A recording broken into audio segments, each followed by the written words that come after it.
disturbing details continuing to come to light following the tragic ending to the breaking news that we first brought you last night of a manhunt in Harrison County. 22-year-old Lauren Johansen found dead in the back seat of her car just 2 days after she was reported missing in Hattiesburg. We're told the Gulfport native was attending school at USM. Last night's hours-long search leading to the arrest of her boyfriend, Bryson Rivers, who was already out on bond charged with attacking her back in December.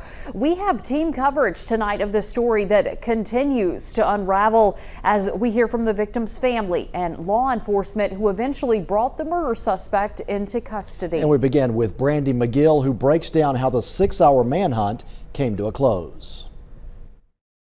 All right, we need to put somebody within eye shot of each other. Multiple law enforcement agencies filling Wolf River Cemetery Wednesday afternoon searching for Lauren Johansen, the USM Hattiesburg student reported missing by her family. Swing to Air 4. How's your sensor working now?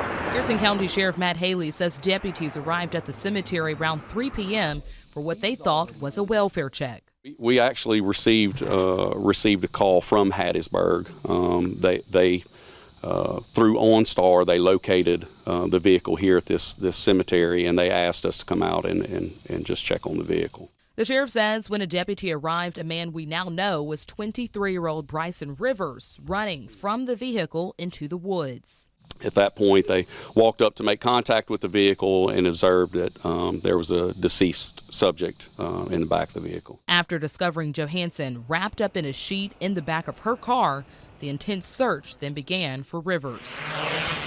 We probably had in upwards of 50 law enforcement officers out here, several drones. We had our helicopter out. We had dogs, canines from all over the coast helping. Drones and the Harrison County Sheriff's helicopter tracked the woods for hours searching for Rivers.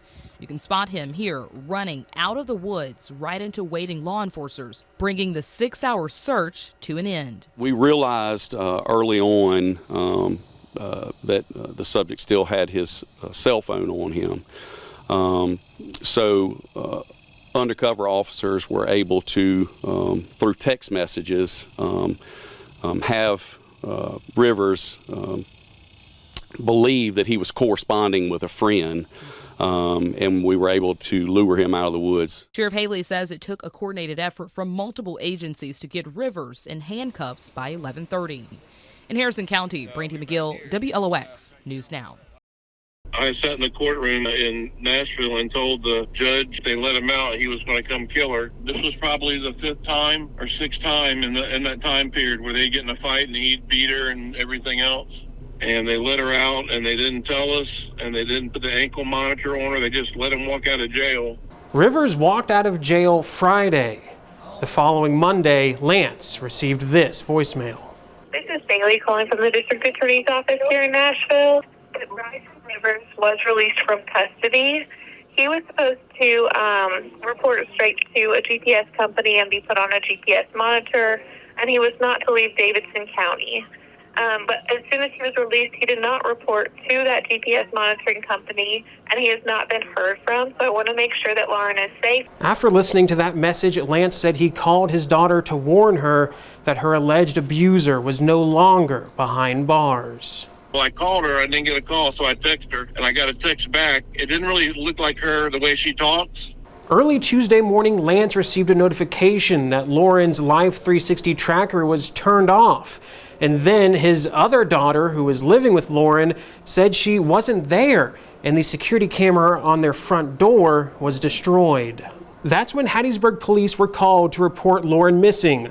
But Lance said that police waited until Wednesday to check the location of Lauren's car using OnStar. And when detectives called Lance to tell him, I knew she was dead. When we got there, her car was out in the middle of the cemetery. She was in the back of the car wrapped up in a bunch of sheets and trash bags, and she was basically beaten to death. Her face was smashed in, her head was smashed in. She was just brutally beaten to the point she couldn't see out of either eye when she finally died. I helped the coroner lift her body out of the car. It was just mutilated. Lance said he can't believe Rivers was let out of jail with a reduced bond and no monitoring system. I think the criminal justice system in Nashville, Tennessee, failed my daughter and our family. The world shouldn't work this way. She had dreams and hopes that were larger than life. And the best quality of about her was that she had a really big heart and would do anything for anyone to help them out. Everything she did, everything she touched turned to gold, except for this guy.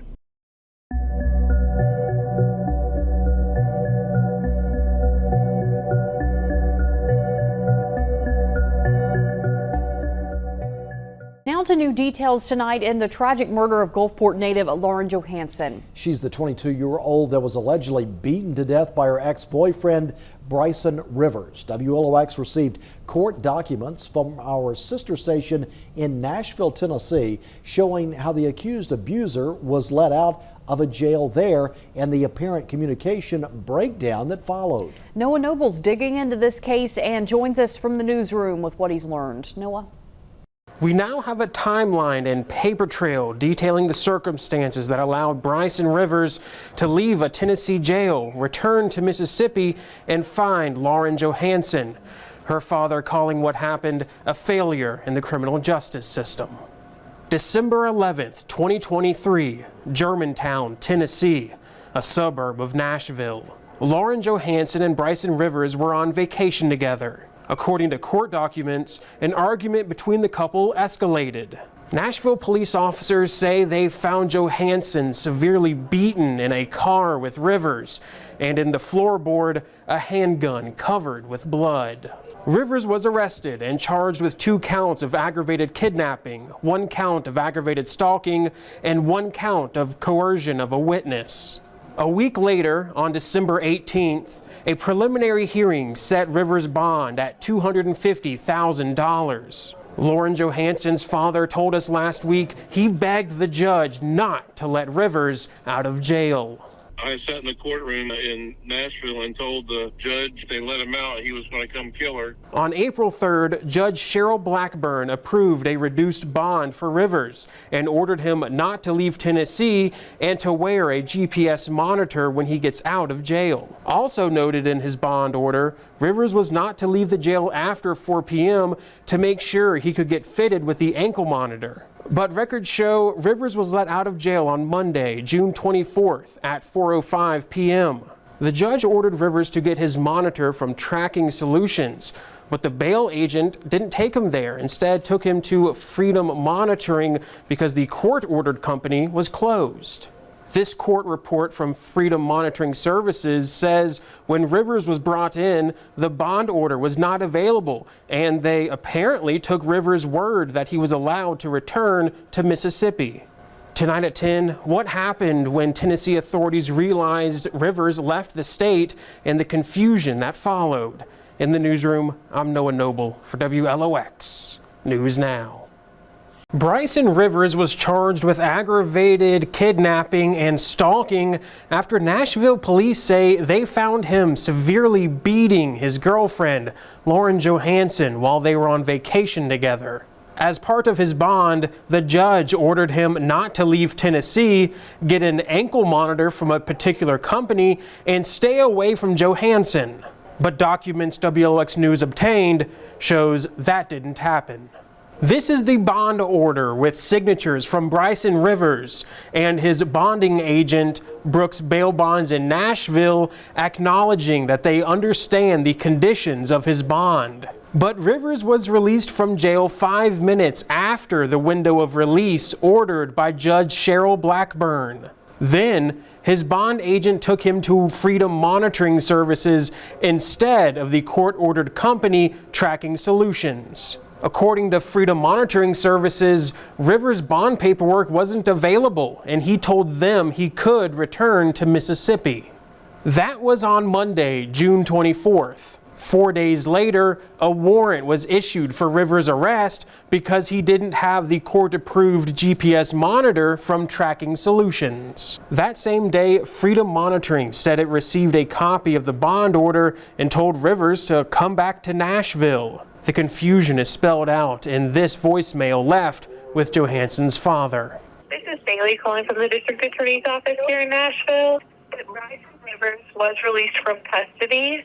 He was supposed to report straight to a GPS company and be put on a GPS monitor, and he was not to leave Davidson County. But as soon as he was released, he did not report to that GPS monitoring company, and he has not been heard from. So I want to make sure that Lauren is safe. According to a court report from Freedom Monitoring, Rivers got a ride back to Nashville on Saturday, June 29th, and was fitted with a new monitor. By Monday, July 1st, Rivers was back in Mississippi. The last reading showed him in Biloxi around 10 o'clock Tuesday morning. Then, the GPS monitor battery died. Rivers' defense lawyer then called the court to let them know that he was missing. That's the same day the Harrison County coroner says Lauren Johansen was killed. Even with all these court documents, there are still a lot of unanswered questions surrounding this case. Why did the bail company allow Rivers to leave Tennessee on June 24th after one of its agents signed paperwork acknowledging he wasn't supposed to leave the state? And why didn't the second GPS monitor prevent him from coming back to Mississippi again?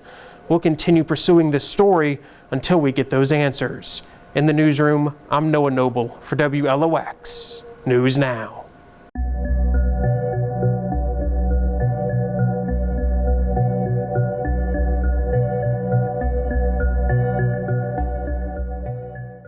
Tonight, an emotional interview with the father of Lauren Johansen, the 22-year-old who was found brutally beaten to death on July 3rd. Her allegedly abusive ex-boyfriend, Bryson Rivers, charged with her murder now, just days after he was let out of a Tennessee jail. Noah Noble sat down with Lauren's father, Dr. Lance Johansen, in his first in-person television interview. Lauren grew up in a home that we never spanked or hit anybody in our family. We just didn't believe in that. And how she came victim to a man that just beat her and beat her and beat her and just beat her to death. My wife's at home crying about it right now. That man Lance Johansen is referring to is his daughter's ex-boyfriend, Bryson Rivers. The young couple dated on and off for about 5 years. What were your first impressions of Bryson Rivers? Well, they weren't good, and I told her. But like any father, there's some things that we, maybe I should have been more aggressive about it, right, in hindsight.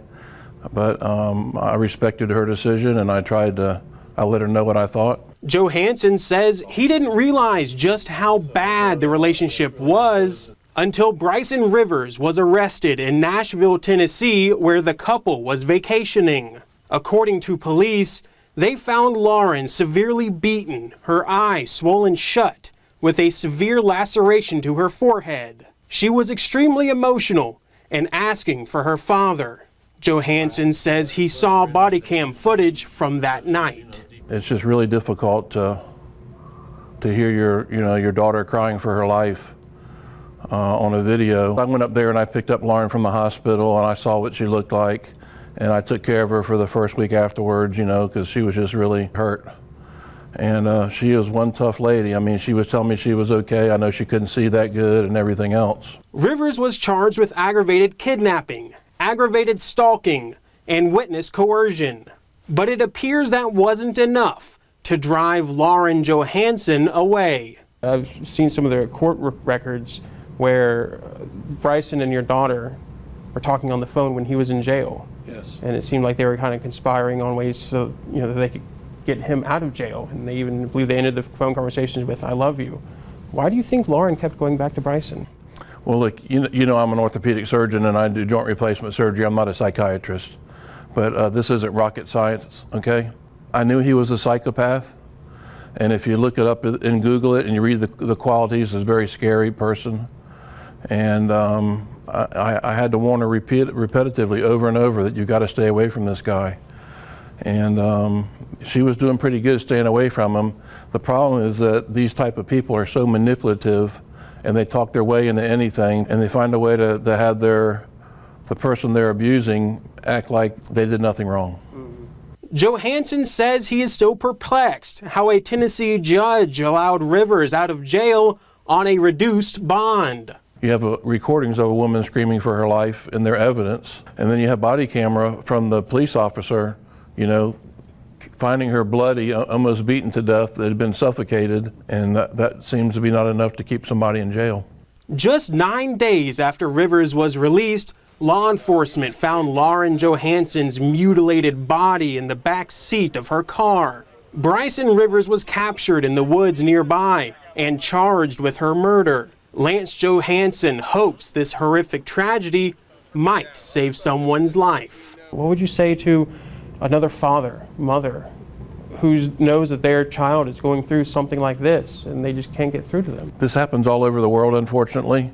Nobody wants to talk about it. If you're thinking that, is there something you can do? Don't think about something you can do, go do it. If you think about maybe I should go get her and take her, bring her to the home for a week or two, go do it. Don't just think about, well, maybe I should, maybe I should. If you think about it, go do it, because you're probably doing the right thing. Do you think your family will be able to heal from this?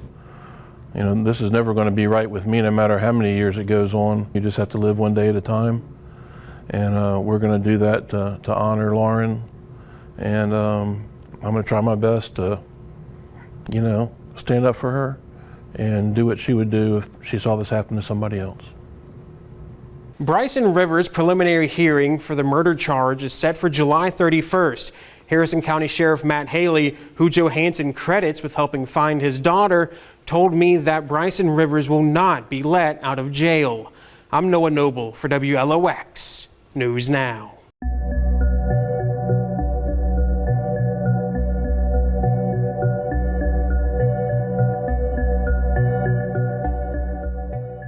Accused of killing a woman and leading Harrison County authorities on a 6-hour manhunt is facing new charges. Bryson Rivers charged with first-degree murder, tampering with evidence, and taking of a motor vehicle. Brandy McGill joins us now with details we are just learning today.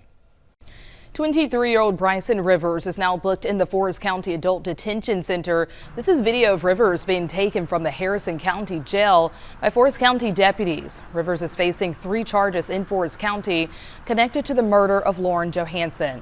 This comes after investigators say they now believe Johansen was killed outside of Harrison County. District Attorney Crosby Parker releasing a statement today about these new developments. He says in part, quote, due to their hard work and collaborative effort of law enforcement departments in Forest County, it has been determined that Forest County is the appropriate jurisdiction. Rivers is expected to be in court Friday, and the Forest County Sheriff's Office is expected to take the lead in the investigation since the crime allegedly took place there. We'll, of course, keep you updated as details become available. Back to you.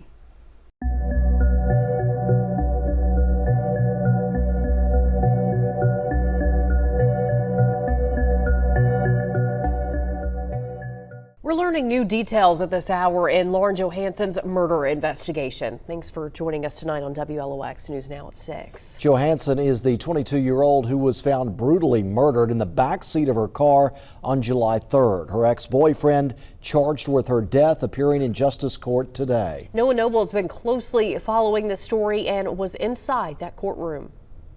In a red and white jumpsuit, accused murderer Bryson Rivers appearing before a Forest County Justice Court judge. Inside the courtroom, sheriff investigators shedding new light on what they believe happened the morning Lauren Johansen died.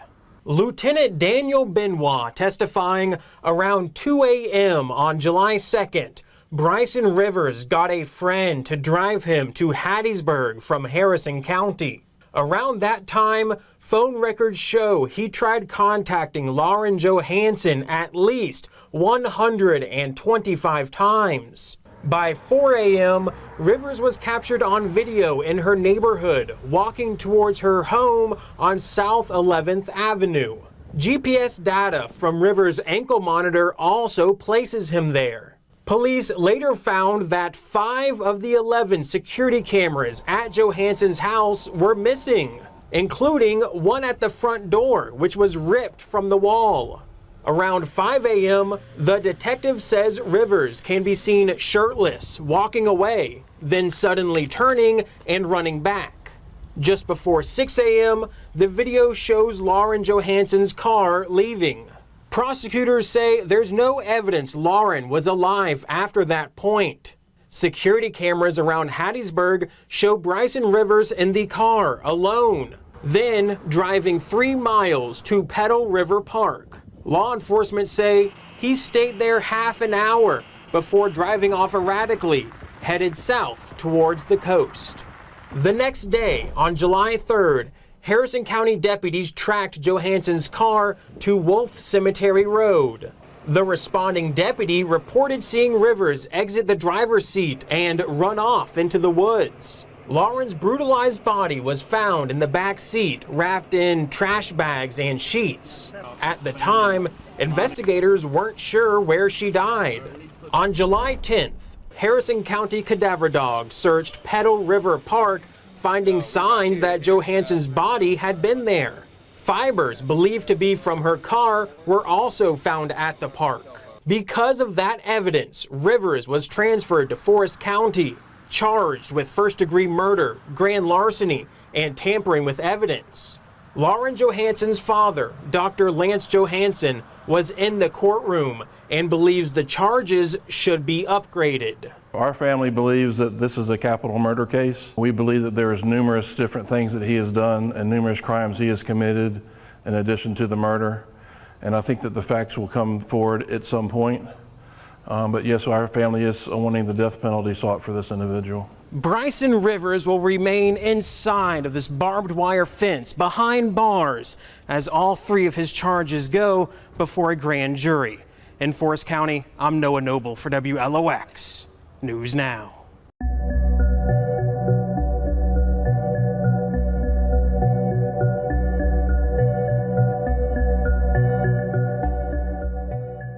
Welcome in and good evening. Thanks so much for joining us for your news at 10. I'm Brandy McGill. We're following up on the fallout from Lauren Johansen's murder. Her ex-boyfriend, accused of killing the 22-year-old nursing student, was out on bond at the time for allegedly attacking her in Nashville, Tennessee.